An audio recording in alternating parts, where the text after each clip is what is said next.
10, 9, 8, 7, 6, 5, 4, 3, 2, 1, 0. Bells and belts. What's going on, baby? We'll be coming back to you guys on another Wednesday. Got my tag team partners at Brocephus and Houston Native, who's freaking freezing in Colorado. Got man up over there. What's going on, fellas? What's going on, everybody? How everybody doing today? Man, I'm excited for this episode. This year is very special to me. We'll get into that in just a second. Absolutely, I love to hear that. And Joey, I see you got that Ring of Honor World Television title, man. That was a nice short you uploaded this week, man. Yeah, I know. And if you haven't seen it, I mean, come on, you should have. You should be a subscriber. You should be getting alerts, so you should know we dropped that short. So check it out if you have not. It was pretty good. Yeah. Absolutely. Yeah.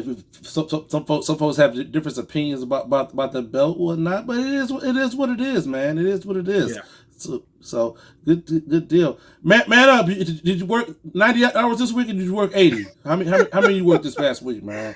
Well, inquiring minds want to know. It's summertime, so I had to put in all that extra time. So.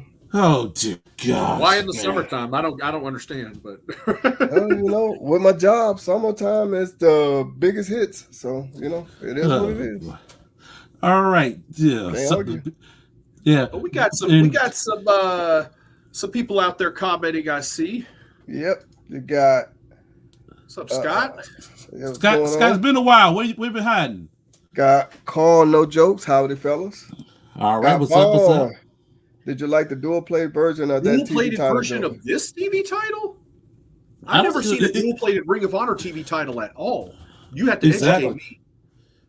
So Vaughn, whenever you get that, put a picture in our Facebook page so we all can see what you're talking about. Yeah. That one got I know that one got more paint than anything, man. That there's no room for dual plating on this, so it's kind of like wasn't really room for that, but the ones I remember coming after this have all been gold, except for the current one. I guess we'll see. Vaughn, whenever you get a chance, put that in our Facebook group so we can see what it is that you're referring to. But absolutely. Anyway, Joey, you want to go ahead and show them that belt before you put it away? Oh. Yeah, I mean, since we are bells and bells, right. That's what we do. That's what we do. Nice. I got this sweet custom Ring of Honor stamp here on it. I got it on blue leather. The real belt was on black leather, the ring used belt. And then I did get some black croc backing on the back just to make it even cooler because I like it. We do customize things around here. You ain't got to get it done the exact way you saw it on TV. You can still get it your way. Absolutely, man. Shoot. Exactly. Like I think all of us know. I think Like I got the WCW World Title, the 91 and 93. I got that dual plated on blue leather. So, did y'all see that one that WCW dual plated on white leather? Yeah, man, that looks fire. That looks clean, man. It was in Jaguar's group. That was clean, man. Whoever came up with the white leather on that? Yes. Yeah. That's what we're talking about. It was the 91 to 94 championship, but it was on white leather. And that's what we talk about here. Get what you like. Get what everybody else is saying. Get what you Brandon Lyles made a point about if like Sting had come out in that kind of white attire with that. Oh my God, that'd look awesome. Exactly. It just popped with the dual plating. Yeah. That's what he has a dual plated 24 karat UFC on Ox Blood. Looks clean. Okay. I'm thinking he's talking about the old UFC design, not the current one. Okay, you got to show us that in the group too. We got to see that now. Sure, don't be holding out on us here. Okay, before we get started here, y'all got to remember that we do have a Facebook page. Go ahead to our Facebook page. The link is in our community tab on YouTube, so y'all can share with what y'all y'all belts. That's why we call bells and belts. I want to see that. We definitely want to see that. Platinum Swords in the house. Okay, good unacceptable. Platinum, unacceptable. I'm just saying. The year was 1998. as we continue on with our journey through the 90s, we'll be jumping in with our top 10 favorites from this year. You all know to follow along with us. We're going from 10 all the way down to 1. So by all means, join us in as we count it down from 10 to 1 for the year 1998. Let's go ahead and get this party started. Let me go ahead and say one thing real quick. 1998 was a different year in wrestling for me, because that's the year I entered the professional wrestling business. Okay. For me, I was in high school still, because that was my 97 to 98 was my senior year in high school. And I actually quit the high school I was at halfway through my senior year, and then finished through a different school through like a correspondence program they had. And during that time, a few months later in the spring, I got in the professional wrestling business through working in a makeshift television studio a guy had, where we had a show that most people have never heard of, but it was really popular in our area, called the South's Greatest Wrestling Fans.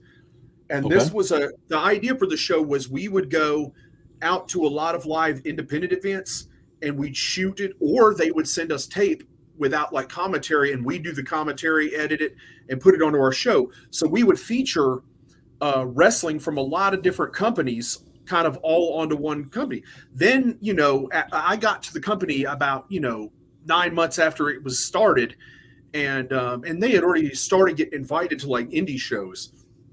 And wrestling was so hot in 1998 that I was gone all the time, like all the time. Like we were working already 3 or 4 different shows every week, minimum. Every week. Now guys in the indies are lucky to get that many bookings in a month. And but back then, I'm telling you, it was so hot. So with that being said, like I wasn't watching a lot of Monday night wrestling just because I also had a part-time job for a newspaper that had me busy on Monday nights, working in the circulation department, getting stuff ready. So that changed a lot, and I got to see a lot of indie wrestlers, which you'll see some of them weren't really indie wrestlers, but they ended up on my list because I got to see them live and got to see them a whole different side to them. Yeah. All right. So on the flip side, with me, I was deep in the barracks at this time, and we would have Monday night watch parties because we were literally we had both shows on at the same time, watching both freaking shows. So for those of you who have been who've never been in the military, that the camaraderie that you have with your fellow service members is that's something that you can't put a price tag on. So yeah. I really treasured that time, and a lot of the people that's on my list are whatnot. Is like.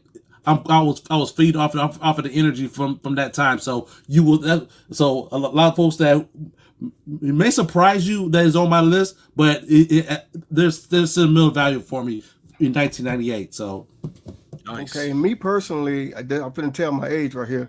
I was working for Compact Computers at that time. Oh dear God.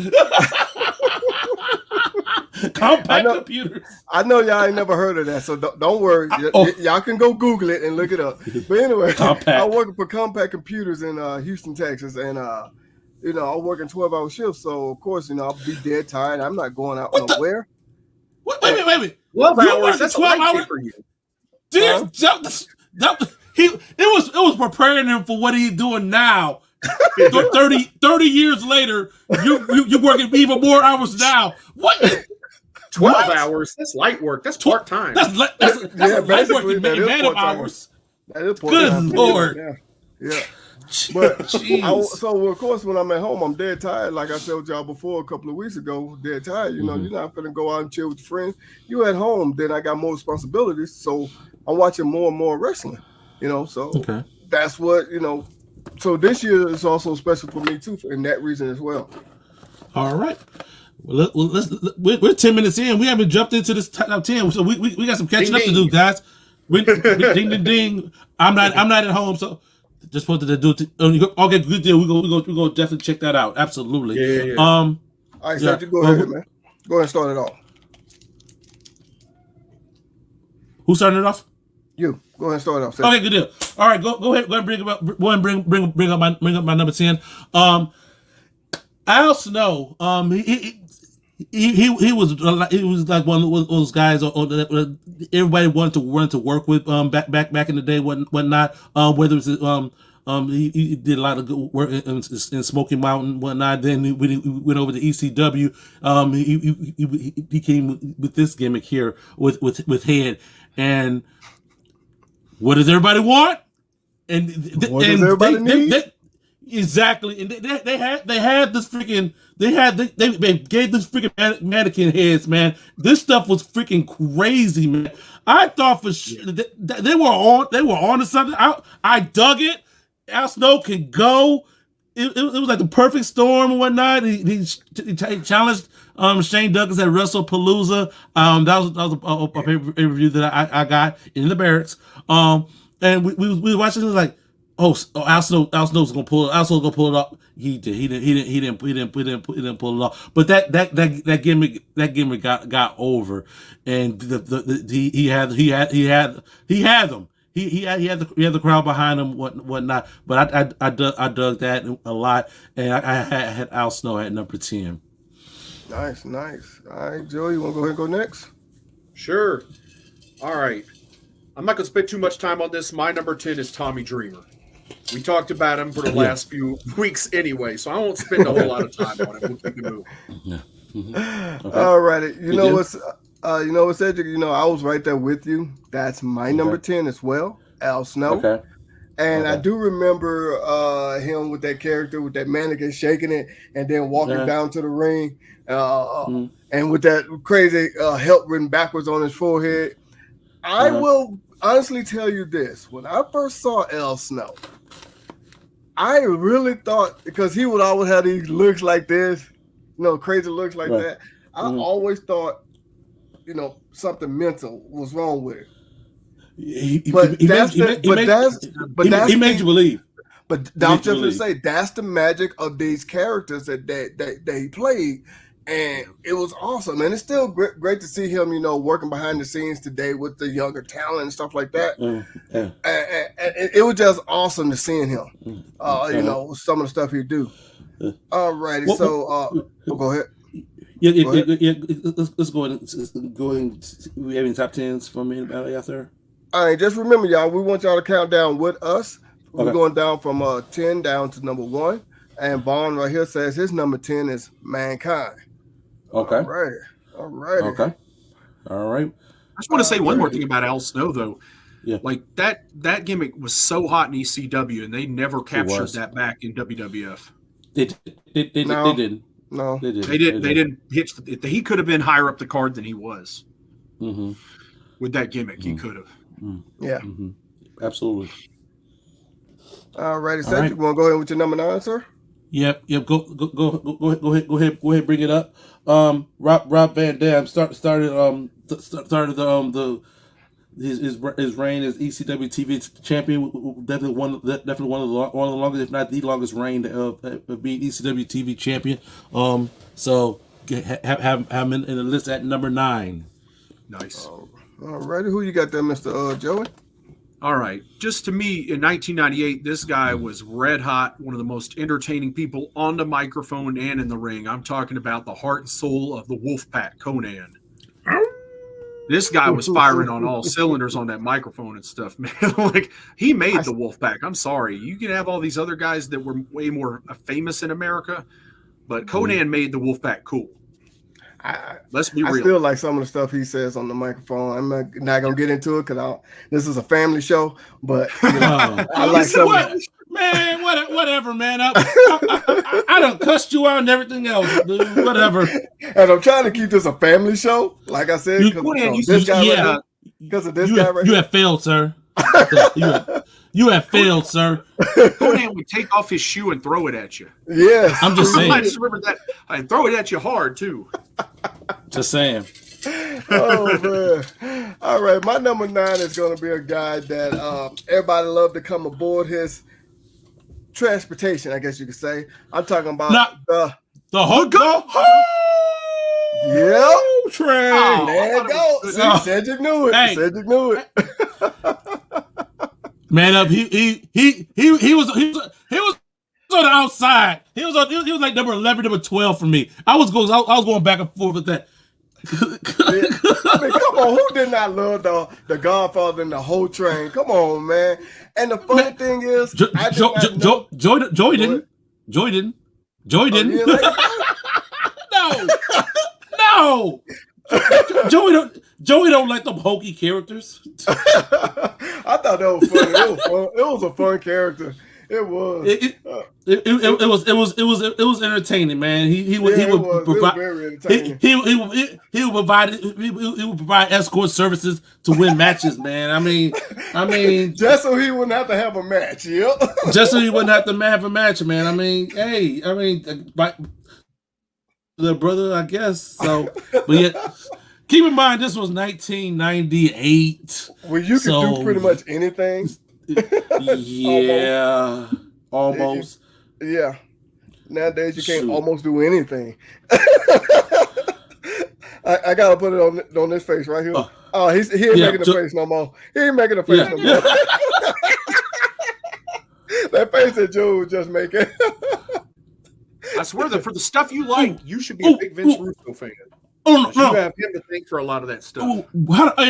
How did we go through 1996 and we didn't talk about the Pillman Austin thing at Pillman's house? How the hell we didn't talk about that? I thought Joe did talk about that. No, we didn't.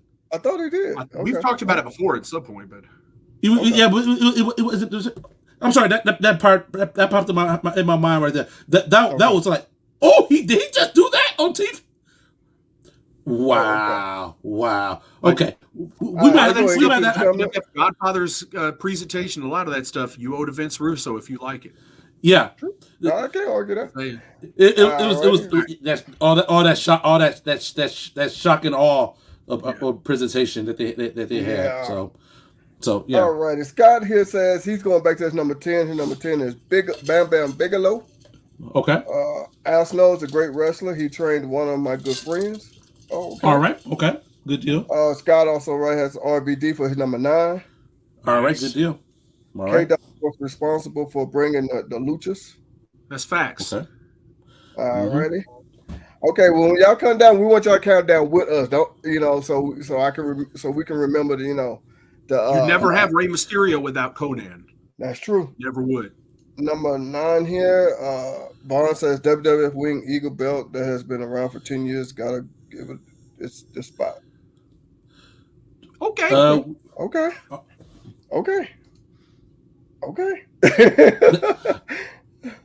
No, okay. I didn't know the Wing Eagle strapped on tights, but okay. All right. Okay. All right. So who you have for your number 8? Bring him up. I forgot my list on top of my head. Okay, Triple H. All right, so with Shawn Michaels fading into the fading away from wrestling and whatnot, Triple H took the reins of Generation X. They did some outstanding thing. He had a great ladder match with The Rock for the Intercontinental title. Whatnot. So, I think Man Up, you brought him up like last year. In reference to I think it was King of the Ring. We seeing Triple H becoming more of the more taken serious as being taken more being featured more at that higher level. So that's when I was saying that he was basically dropping that Hunter Hearst gimmick and becoming more of the main guy. He was starting to get there. Yeah. Joey, who you got for your number 8? All right, I got Raven. He has moved down my list because, again, I wasn't watching WCW as much. And so there's little bits here and there I saw of him and stuff like that. I still like the character, but he wasn't at the top of my list anymore. Yeah. Gotcha. Yeah. And if y'all don't know, Joey is a big Raven fan. So we ain't talking about the Baltimore Ravens. Well, not those guys. But at this point, Joey, from where like once we started in 1990, and a lot of the characters we seen, a lot of people in the roles that we loved them in, they're going to other companies, and the other companies not utilizing them properly. We're starting to see that now. Like they're trying to recreate that magic, and it's not working. I mean, he got some of the best matches out of Goldberg possible, and that's saying something. I was watching Halloween Havoc. Was it? No, it wasn't Halloween Havoc. It was Jesus Christ, Uncensored. It was Uncensored. It was him, DDP, and Crispin, that guy. Yeah. So that was a pretty solid match. He went on to win the U.S. title in this year. Yeah, to drop it the following night to Goldberg. Yeah. So, he held. I mean, he had the belt, possession of the belt for months before that, working up to that match. But he did. Then he finally won it and then lost it the next night. It's like, all right, whatever. Anyway. Yeah. Alrighty. My number 8 is going to be a guy that needed some more tweaking. He was getting it, but I guess he was slow learning. And I'm talking about Mark Henry. Now, this particular match right here, I chose this picture for a specific reason. Because Vader, sorry. Ooh, smack yourself. Yeah, I need to smack myself for that one.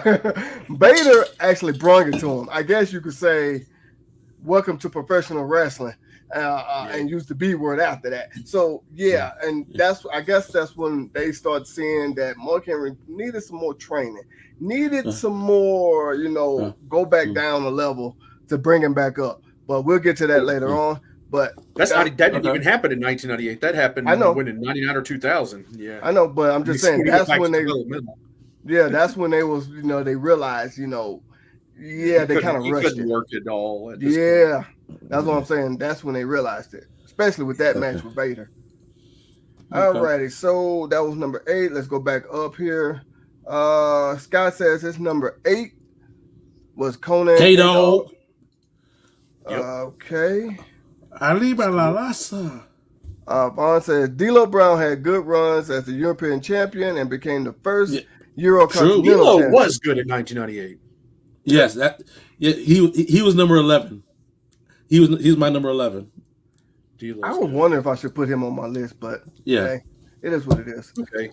It don't mean you don't like him just because he didn't make the list. Yeah, that's true. I know it does. And I can never do the head ball because every time I do it, that hurt. I get dizzy. Even it has me.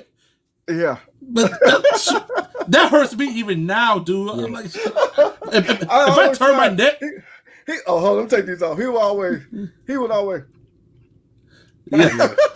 I can't do it. My neck hurt. I'm too old for that stuff. I can't do it. It worked for him though. It did. It did. That unique touch that he had added to his character, man. Yep, that little attitude or whatever you want to call it. But yeah. Oh man. All right, so who you got for number 7, sir? Bring him up. I forgot. Goldberg. Okay. All right. So 1998, Goldberg was stomping through everybody. And we in the barracks, we were freaking eating this stuff up, man. He came down there. He arrived, spear, jackhammer, done. We were eating that up. Between that and the freaking NWO, we were freaking eating that all the way up, man. Talk about the freaking Goldberg freaking hype train, man. That was freaking huge, man. And in that match, we had that match with Hogan in Georgia Dome, 40,000 people there, man. On Monday Night Nitro. He won the title. What? Okay, that was huge too. They freaking wasted it on freaking Nitro instead of making it at a pay-per-view. But I thought that even back then. But they was trying to hold on to that stranglehold on the ratings. They were trying, boy. They too. I think they still won that night if I'm not mistaken. But it's like, what did y'all give away to do that? Shoot. Yeah. Whew. Yeah. So, but yeah, he and hold of a couple months just to lose it, but by a damn shot stick. Yeah. Yeah, boy, yeah. They let the air out of that bubble, didn't they? I mean, by that time, he had lost a lot of his popularity anyway, but that's another story. Exactly. So, but yeah. And I think we know what Joey's getting at with that one. But, here's the thing: it's wrestling psychology. Baby faces need sympathy. You can't get sympathy on a guy that wins every match. You can't. He just beats everybody. So eventually, people are going to turn on you. They want to see somebody have to come up and fight for what they get.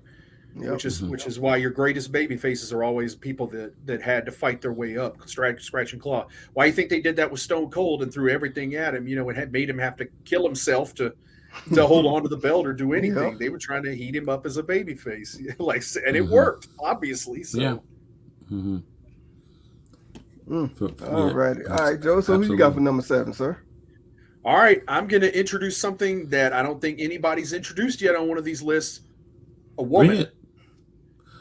Oh, here we go. Malaya Osaka for my number 7. Okay, Malaya Osaka. Okay. Watching her appear on WCW Monday Nitro, and then later again, me being on the working the Indies at this point and getting to watch her matches, I gained such an appreciation for her. I watched her wrestle, 250-pound men. I watched her wrestle all kind of people on the Indies.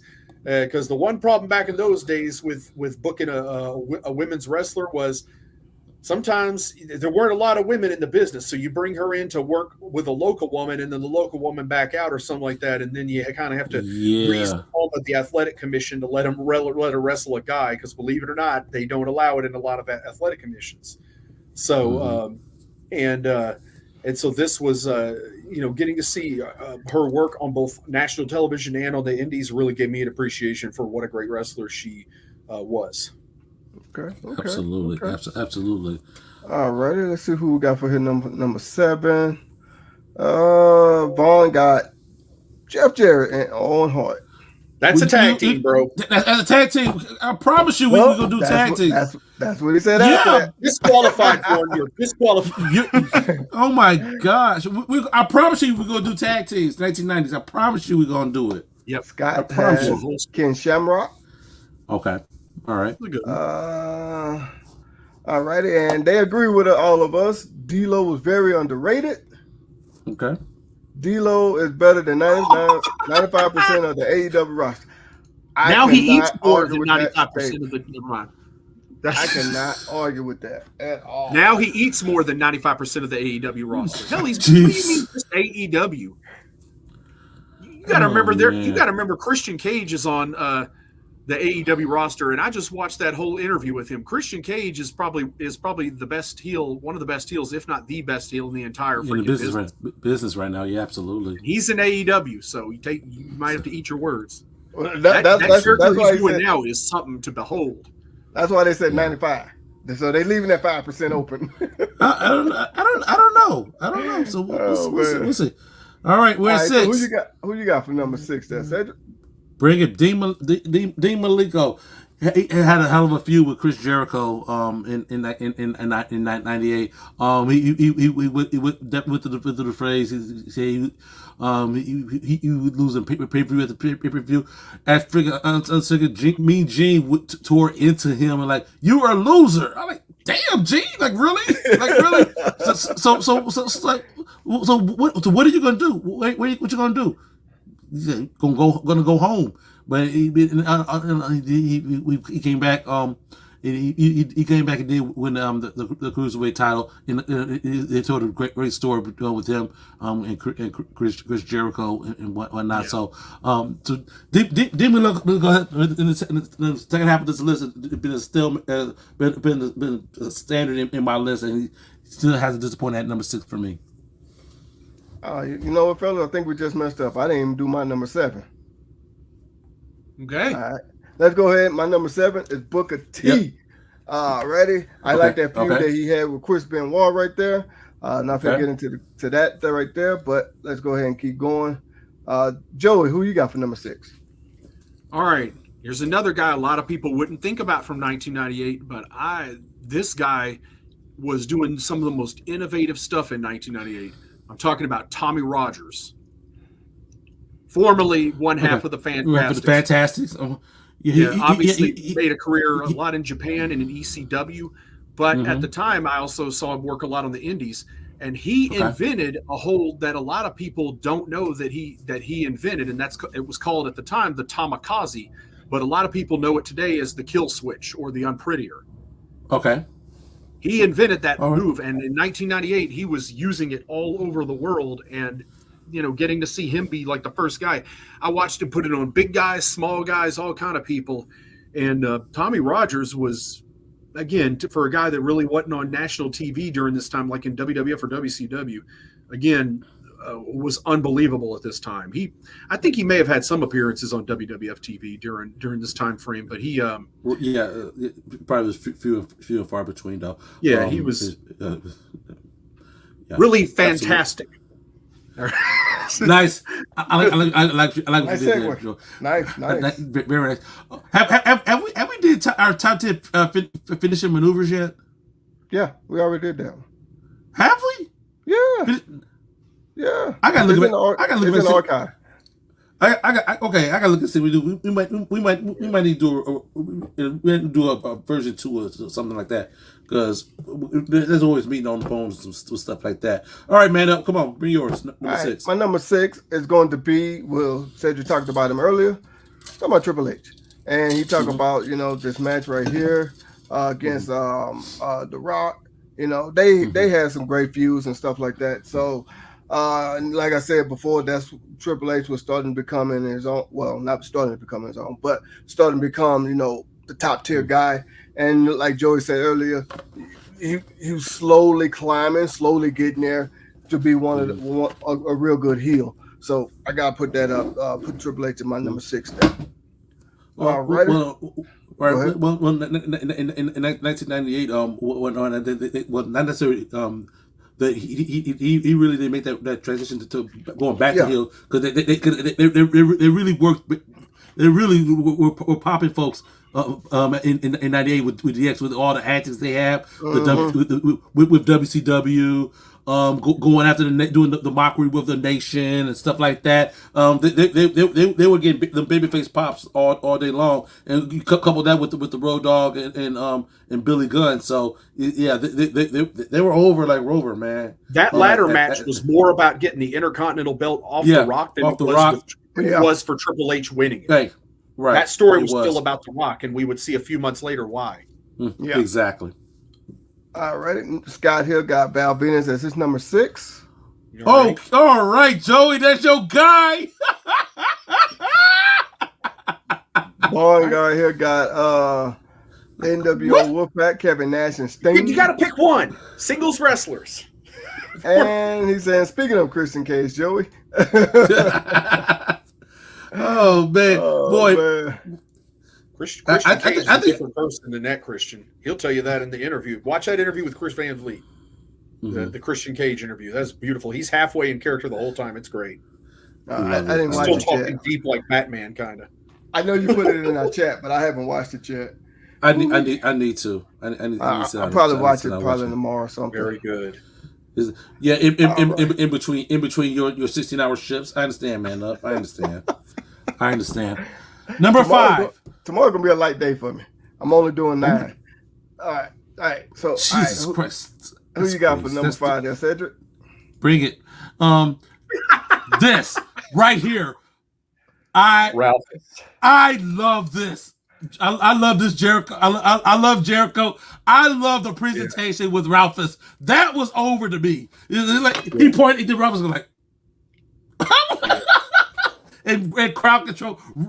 Jericho was good. Ralphus, Jesus Christ, man, that dude had me in freaking stitches, man. big old. Yeah, that was good. That was good stuff right there, man. Yeah. Jericho. Goldberg got security. Jericho got his own. Jericho got security. Jericho personal security, man. That was amazing, man. It was funny. It was. I will go back. I will find that episode in which he found Ralphus, and I'm just gonna sit back and I'm gonna just watch it, man. Just watch that evolution, man. That's some good stuff. Yeah. All right, Joe. Who you got for number 5? All right, this is a guy that really made his debut in ECW in around 1998, and I really was impressed with the work he was doing there. And that is a guy that's not just the coolest, he's just not the best.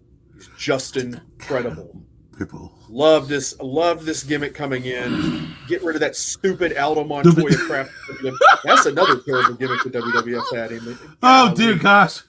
Yeah. And Justin could talk on the mic and everything. Like, why were you hiding this guy? Like, he could go in the ring and he could talk, and it's like, why did you have this stupid gimmick? Why wouldn't you let him talk?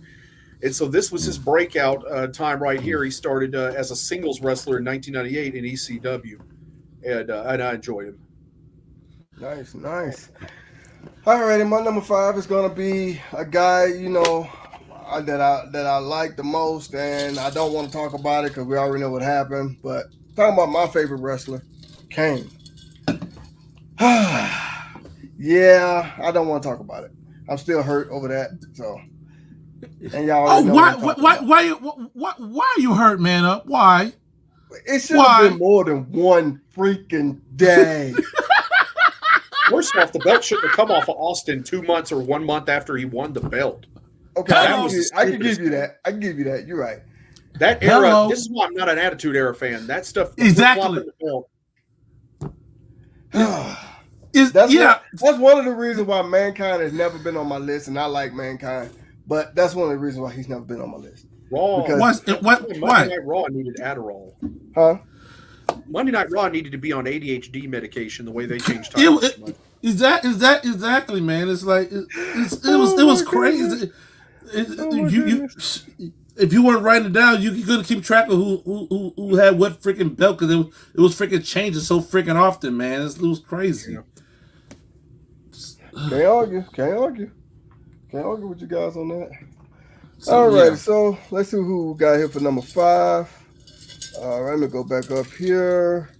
Scott says D'Lo Brown. Okay. So I found another one here. I think that's Bret Hart for Barn. I think that name means the man of war. Sure. Aldo Montoya. The Portuguese. Oh, that's what we're talking about. Oh, okay.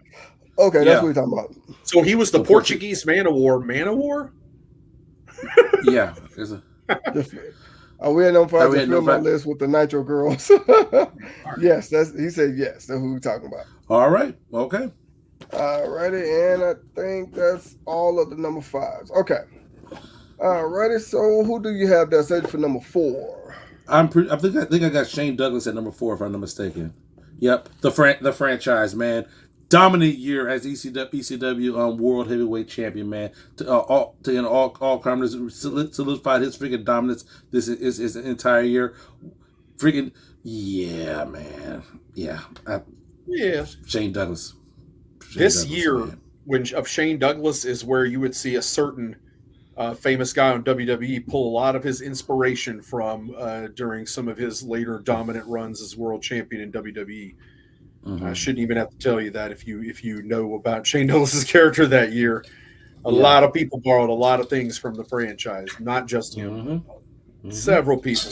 He was unbelievable in 1998. Okay. Absolutely. Okay.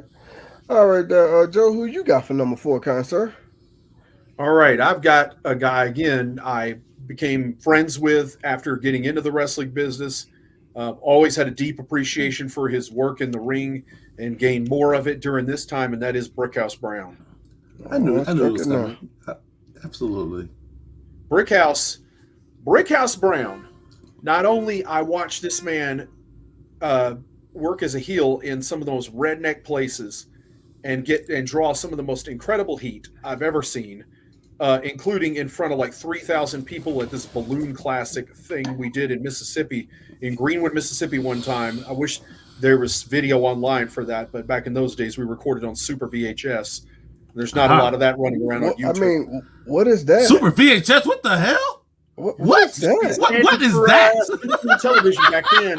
Now your phone is better video than that. Oh my gosh, it's crazy.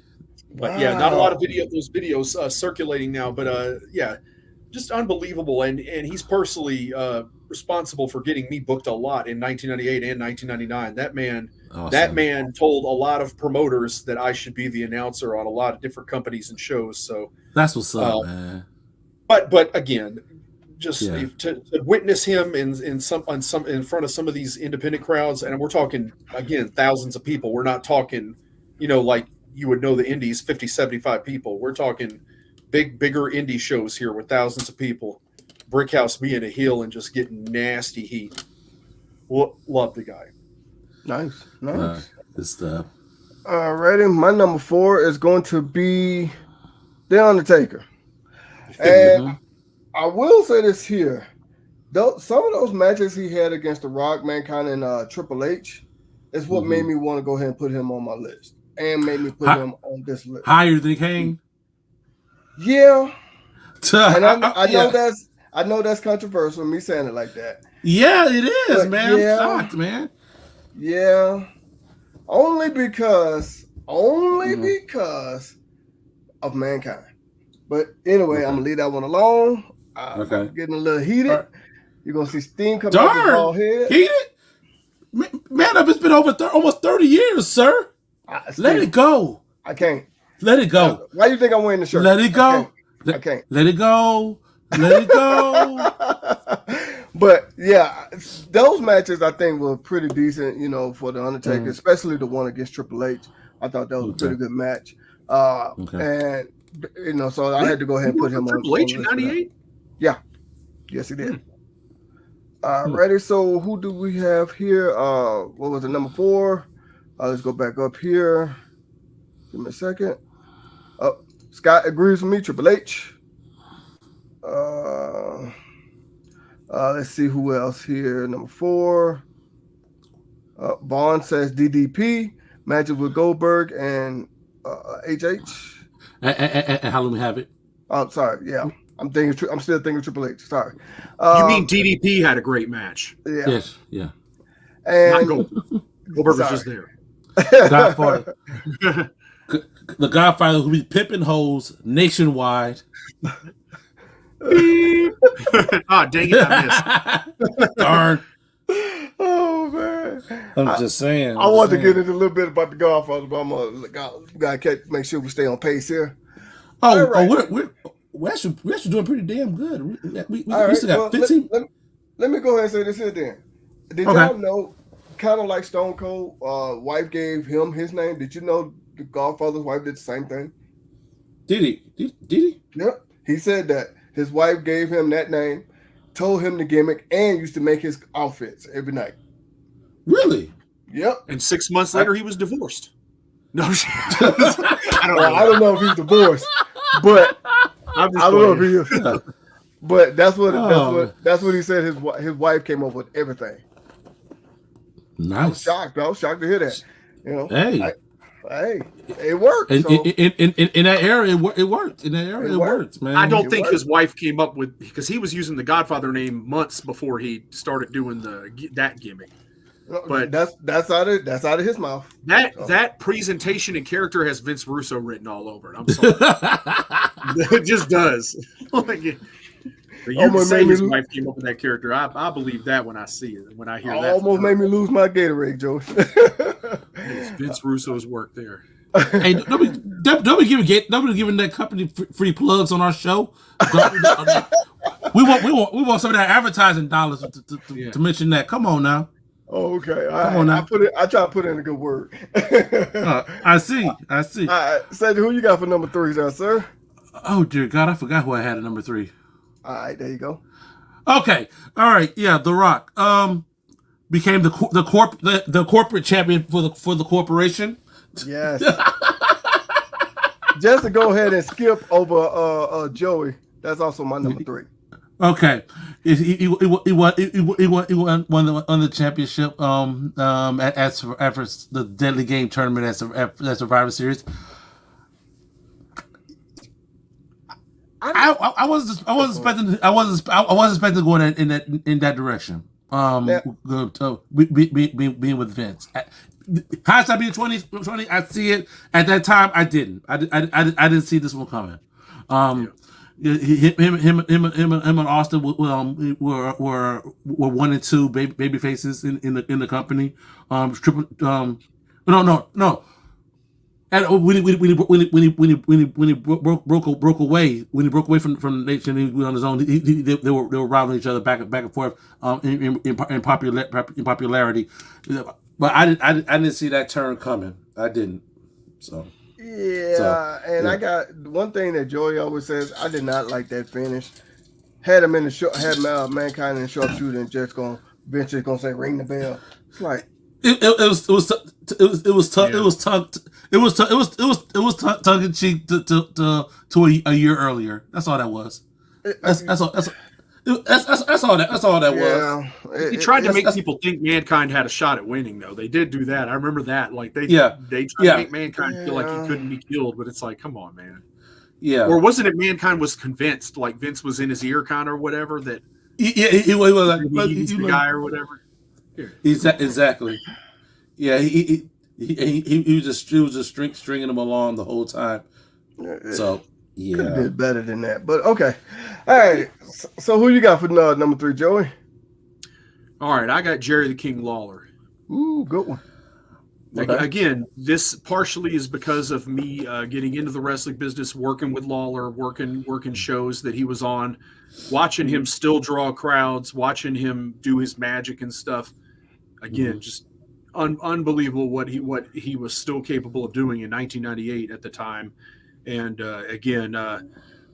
I worked a show, like an outdoor show, again in front of thousands of people. I was announcing at, and it was freaking him and the Colorado Kid. And Lawler was a heel at this point too, and it was on the Indies, which is weird because in the South. Yeah. Right. You know, and but it was so good. This is during the time frame he had Stacy Carter with him too, who he was married to at the time and stuff. Mm-hmm. And Lawler, I just getting to see Lawler do what he did up close, that close to him and stuff like that, and working with him and listening to him and stuff like that. Man, Lawler still had it in 1998. Yeah. Okay.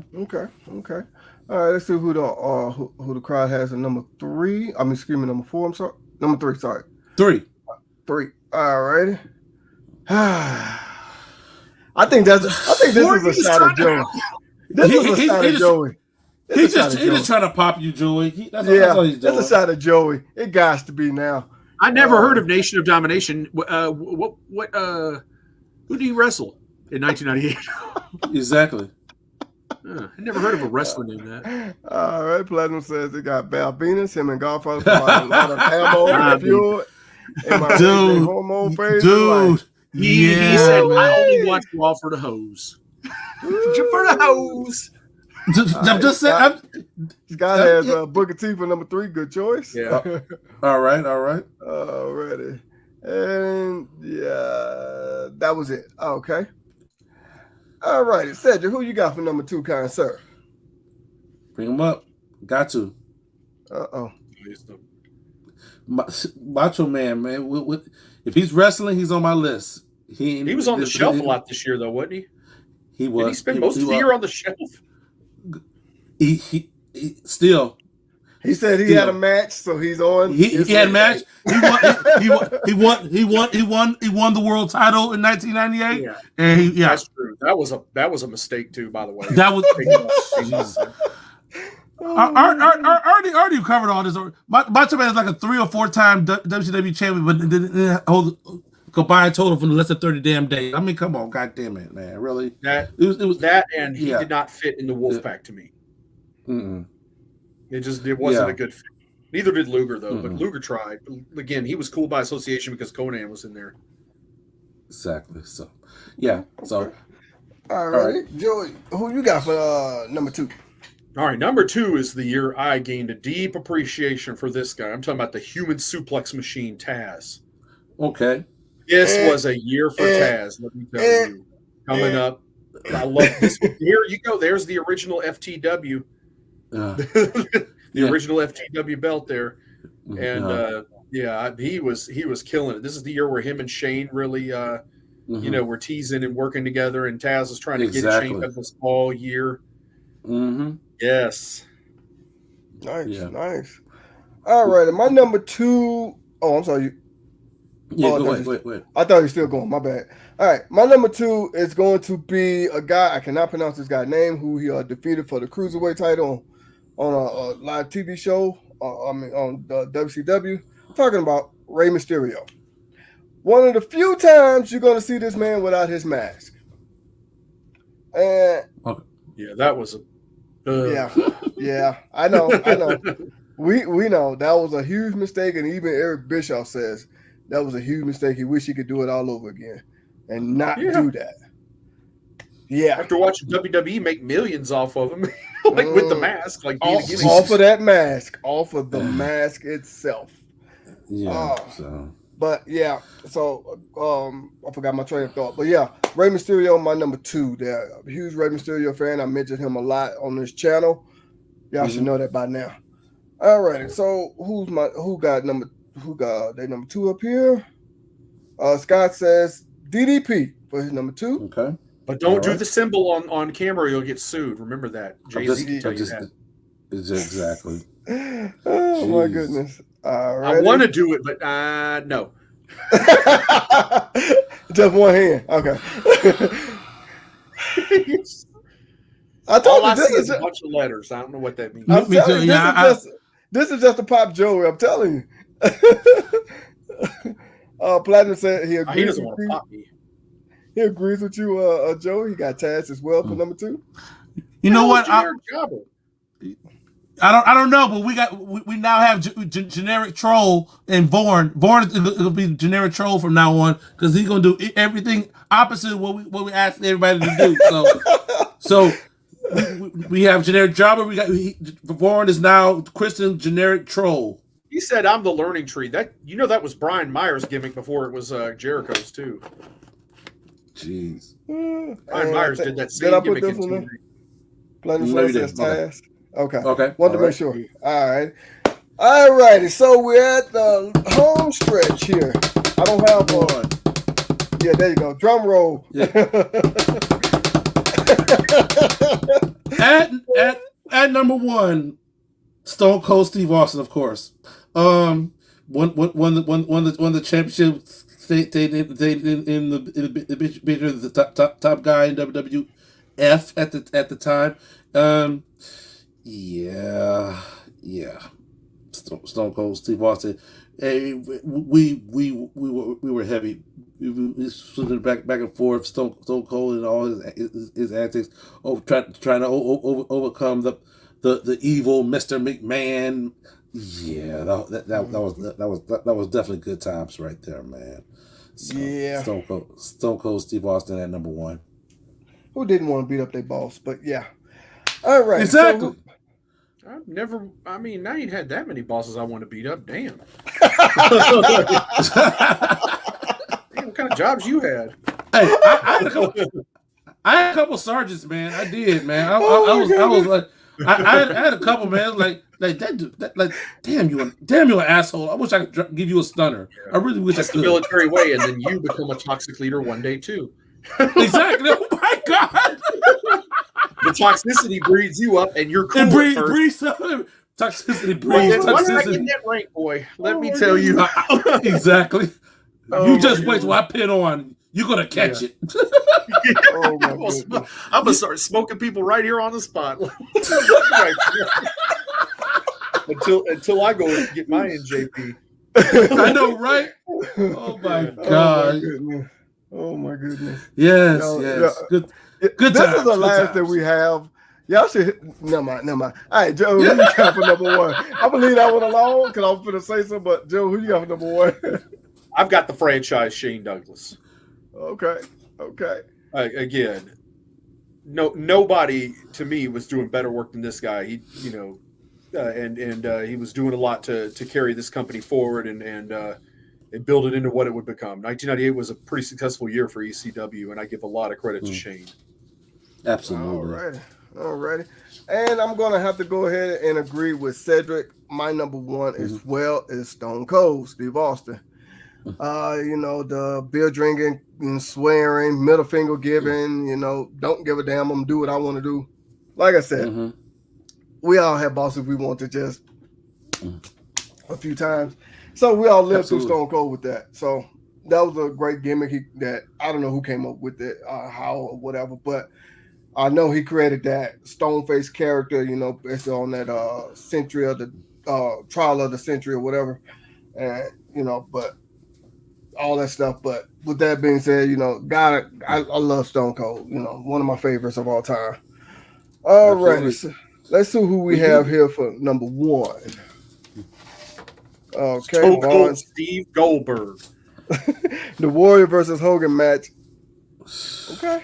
And okay. I'm just leave that one alone. I ain't saying nothing. Then he comes back. See, this is why I said he was popping Joey. There you go, right there. Yeah. No, I'm kidding. Right. It's Stone Cold Steve Austin. See, I told you he popping Joey. Generic troll. Yeah. Ready? Yeah. Scott also says Stone Cold as well. Willie McFreeze. Okay. Yeah. Oh man. There's another one though. The other comment, Platinum Swords comment. Platinum Swords. He didn't put. No. Yeah, he did right here. Sorry. Yeah. All right.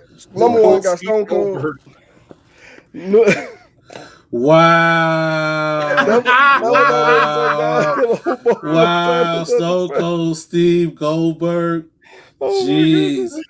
Because so many people said they look alike, even though I don't see it. But people have said that though. People have said they look alike. I don't see it. He got nothing on Gilbert. Wow. There you go. That's should be my number one, Gilbert. I don't know if Gilbert was doing that in '98 or it was '99. He was going to.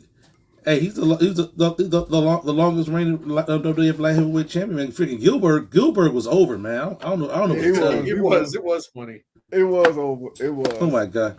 It was funny. All right, guys. We made it through 1998 in the year that was. As we get ready to wrap up, we have one more year to go, Joey, in this '90s series, man. That's it. 1999. So we definitely we appreciate everybody tuning in this week. And as we put a bow on the year 1999, we gonna come the week after next. We're gonna come back with we're gonna do a composite list of the '90s in a whole in general. So we definitely invite you all to come back and join us for that. Guys, we're doing pretty good on YouTube, are we not? Oh man, can't complain on that. I want to say thank you everybody for all the support and everything. And also remember, we're almost there. We're that close to packing up everything and shipping it off. So if y'all want those giveaways, we got to get to 1,000. And also too, what they got to do on Facebook, Joey? They got to join the Facebook group. Most of these people in it are, commenting are already in it. But if you're watching this at home and you want to be in these giveaways when we do reach 1,000, you must be in the Facebook group because that's where the contest is going to be held at. We'll probably announce it on YouTube, but you got to be in that Facebook group to enter. Otherwise, you're left out. Absolutely. So, all right. So we're doing great things with the giveaways. We're on the grind to 1,000. We appreciate everybody to being on this journey with us as we continue on here at Bells and Bells. I will be at home next week. I'm currently in lovely Bermuda right now. I will be home this coming Wednesday. Are you guys going to do 2002? Hey, if you guys want it, we're here to bring it to you guys. So we're going to do the 90s tag teams first. So that's on the radar, and we're going to just fire from there. So we got a pretty good response from this series. So and we're excited to do tag teams. As a lot of folks keep throwing tag teams in our wrestlers list. Generic troll. I'm talking to you, generic troll. So you know what? You know what, generic troll? You know what? Yeah. You know what you just did? You just made the list. Uh-oh. That's it. I brought it back. That was a good gimmick too. Bye. Exactly. Right. That's for another series. That's what a whole nother series. We could talk about that. But for my tag team partners, from Man Up and Joe, I'm your boy Sandra D. We will see you guys here next week here on Bells and Belts. Yeah.